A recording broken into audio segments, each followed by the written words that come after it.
अस्सलामुअलैकुम। ईरान के मीडिया ने तस्दीक कर दी है कि ईरान के सुप्रीम लीडर आयतुल्लाह ख़ामनेई शहीद हो चुके हैं। इस पर भारतीय मीडिया का क्या कहना है, आज की वीडियो में हम आपको वो दिखाएंगे। लेकिन उससे पहले कमेंट सेक्शन में ईरान के सुप्रीम लीडर आयतुल्लाह ख़ामनेई के लिए एक लाइन लाजमी लिखें। इस ईरान में सैयद अली खामनेई जो वहां के सर्वोच्च नेता थे और शिया समुदाय के वर्ल्ड लीडर थे, वो शहीद हो गए हैं। कल जब पहला इजरायली हमला हुआ तो वो अपने घर में थे, उनके साथ उनका परिवार था, पोते पोती, बेटी, दामाद, और साथ में शामखेई और कुछ बहुत करीबी लोगों के साथ वो एक मीटिंग कर रहे थे। और जिस समय बम गिरा है उस समय वो अपने घर में थे। ये सारे लोग एक साथ शहीद हो गए। दो बातें यहां समझिए बहुत जरूरी हैं। पहली बात तो यह कि यह घटना बिना अंदर की जासूसी के हो नहीं सकती थी, बिना अंदर के गद्दारी के हो नहीं सकती थी। मैं कल से जो लगातार लिख रहा हूं, लगातार वीडियोस कर रहा हूं, उस पे एक बात बिल्कुल क्लियर कह रहा हूं कि ईरान में अगर कुछ बड़ा हो सकता है तो वो सिर्फ और सिर्फ गद्दारों के भरोसे हो सकता है। अंदर के गद्दारों के बिना न सैयद नसरुल्लाह मारे जा सकते थे लेबनान में, और ना ही सैयद अली खामनेई को शहीद किया जा सकता था ईरान में। तो एक खतरे की घंटी सामने है कि यह बिल्कुल तय है कि ऐसे लोग जिनको सैयद अली खामनेई के आने जाने, मीटिंग्स वगैरह की जानकारी रहती है, उसमें से कुछ लोग मोसाद के लिए काम कर रहे हैं, कुछ लोग इजराइल के लिए काम कर रहे हैं। अंदर के गद्दारों की कोई कमी नहीं है। कल मैं ईरान की कल्चरल एम्बेसी में था, जो खामनेई साहब के रिप्रेजेंटेटिव इंडिया में हैं, उनसे भी मुलाकात हुई, बहुत कायदे से मिले। वहां पर तो यह अंदाज लगा पाना भी बहुत मुश्किल था कि ऐसा कुछ हो गया है। वहां बहुत सारे लोगों से बात हुई और सब लोग एक बात पे बिल्कुल सहमत थे कि अंदर बहुत सारे गद्दार बैठे हुए हैं। तो ईरान के अंदर जो गद्दार बैठे हुए हैं, उन्होंने अपने ही लीडर सैयद अली खामनेई को शहीद करवा दिया। यह बात बिल्कुल कंफर्म है।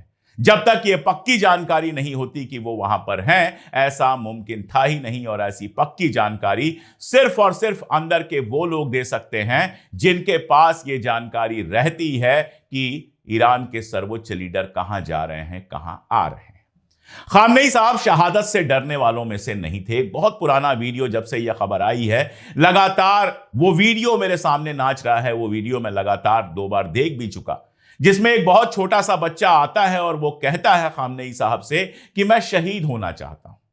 खामनेई साहब उस बच्चे को बिल्कुल गले लगाते हैं, पास रखते हैं और उससे कहते हैं कि पढ़ो लिखो, इंजीनियर बनो, वैज्ञानिक बनो, साइंटिस्ट बनो और साइंसदां बनकर देश की सेवा करो, देश को आगे बढ़ाओ, और उसके बाद 80-90 साल की उम्र में शहादत की ओर चल देना, कहीं कोई समस्या नहीं है। और लोग हंसने लगते हैं, मुस्कुराने लगते हैं। एक और उनका वीडियो है जिसमें वो कह रहे हैं कि मेरी उम्र 80 साल से ऊपर हो चुकी है, मेरा जो बदन है वो कमजोर हो चुका है, शहादत कोई बड़ी चीज नहीं है, मैं शहीद होने के लिए तैयार हूं, बस जिस रास्ते पर मैं चला हूं वो चलता रहूंगा और ईरान की जनता ईरान को लगातार मजबूत और बेहतर बनाती रहेगी। तो शहादत को लेकर सैयद अली खामनेई तैयार थे। वो जानते थे कि दुश्मन कभी भी उन पर हमला कर सकता है। वो जानते थे कि दुश्मन मुझे मारना चाहता है। और यहां याद रखिए, दुश्मन का मतलब सिर्फ इजराइल और अमेरिका नहीं है, बल्कि अमेरिका और इजराइल परस्त वो अरबिक मुल्क भी हैं, अरबिक मुल्क नहीं, वहां की अवाम नहीं, वहां के हुक्मरान भी हैं जिनकी अमेरिका परस्ती और अय्याशी में सबसे बड़ा कोई रोड़ा था तो वो सैयद अली खामनेई थे, जिन्हें इस बात से कोई फर्क नहीं पड़ता कि गजा में कितने लोग शहीद हो गए, जिन्हें इस बात से कोई फर्क नहीं पड़ता कि कल ईरान में एक लड़कियों के स्कूल पर मिसाइल गिरी जिसमें 80 से ज्यादा लड़कियां मारी गईं। उन्हें इस बात से कोई फर्क नहीं पड़ता कि सीरिया को लाशों का खेत बना दिया गया। अमेरिकी और इस्राएली हमले में ईरान के सुप्रीम लीडर खामेनी मारे गए हैं। जी हां, सही सुना आपने, आयतुल्लाह अली खामेनी इस्राएली और अमेरिकी हमले में मारे गए हैं। सबसे पहले इस खबर की पुष्टि अमेरिकी राष्ट्रपति डोनाल्ड ट्रंप ने की, मगर जैसे ही उन्होंने इस बात का ऐलान किया तब ईरान ने उसका खंडन किया। मगर कुछ देर बाद इस बात का ऐलान खुद ईरानी टेलीविजन ने किया।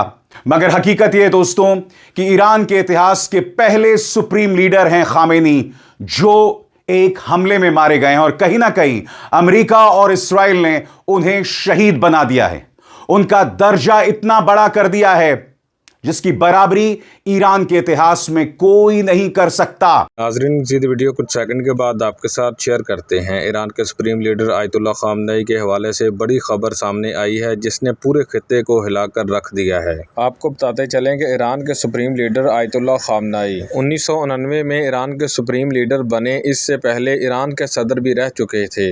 ईरान में सुप्रीम लीडर का ओहदा सबसे ताकतवर होता है और वो 1999 से ईरान के सुप्रीम लीडर थे और मुल्क के सबसे ताकतवर ओहदे पर फाइज थे। ईरान की खारजा पॉलिसी और दफाई फैसलों में उनका मरकजी किरदार रहा और खित्ते में असर और रसूख और अमरीकी और इसराइल के साथ ताल्लुकात के हवाले से अहम फैसलों में उनका मरकजी किरदार रहा। उनके दौर में ईरान के मिसाइल प्रोग्राम और इलाकाई पॉलिसियों को खासी तवज्जो दी गई। तो चलिए आपको मज़ीद भारतीय मीडिया की ज़ुबानी सुनाते हैं। इसराइली दावा कर रहा है, उसके पास बाकायदा सबूत हैं कि खामेनी की मौत हो चुकी है। उसके पास वीडियो सबूत हैं इस बात के। अभी तक जब मैं आपसे बात कर रहा हूं तो इसराइल ने वो वीडियो प्रमाण जारी नहीं किए हैं। इसराइल के हमले में इसराइल ने एक स्कूल पर हमला किया और उस स्कूल में 100 लोग मारे गए, जिसमें बच्चे भी शामिल हैं।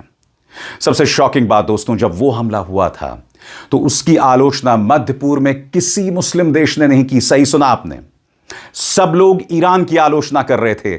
मगर कायरता का आलम देखिए दोस्तों, किसी ने भी इसराइल द्वारा किए गए हमले जिसमें 100 स्कूली बच्चे, और यह स्कूल जो है लड़कियों का स्कूल था, वहां पर इसराइल ने हमला किया, मगर किसी ने उसकी आलोचना नहीं की। आज यह बहुत जरूरी हो जाता है सुप्रीम लीडर खामेनी की मौत के बाद कि उनके मायने क्या थे और भविष्य में इसका क्या असर पड़ने वाला है, गौर फरमाया जाए। खामेनी ने 1989 में इस्लामिक रिपब्लिक की कमान संभाली, जब उससे एक दशक पहले इस्लामिक क्रांति का नेतृत्व करने वाले करिश्माई नेता आयतुल्लाह रूहुल्लाह खोमेनी की मौत हो गई थी।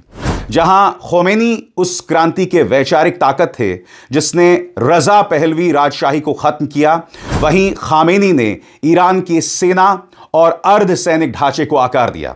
यही ढांचा एक तरफ ईरान के दुश्मनों से रक्षा करता है और दूसरी तरफ उसे अपनी सीमाओं से बाहर भी प्रभाव देता है। सुप्रीम लीडर बनने से पहले खामेनी 1980 के दशक में इराक के साथ खूनी युद्ध के दौरान ईरान के राष्ट्रपति थे।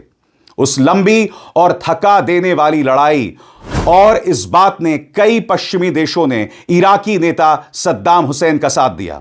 खामेनी के मन में पश्चिम, खासकर अमेरिका के प्रति गहरा अविश्वास पैदा कर दिया, ऐसा विश्लेषकों का कहना है। यही सोच उनके लंबे शासन की बुनियाद बनी। इससे धारणा मजबूत हुई कि ईरान को हमेशा बाहरी और अंदरूनी खतरों के खिलाफ चौकन्ना और रक्षा की स्थिति में रहना चाहिए।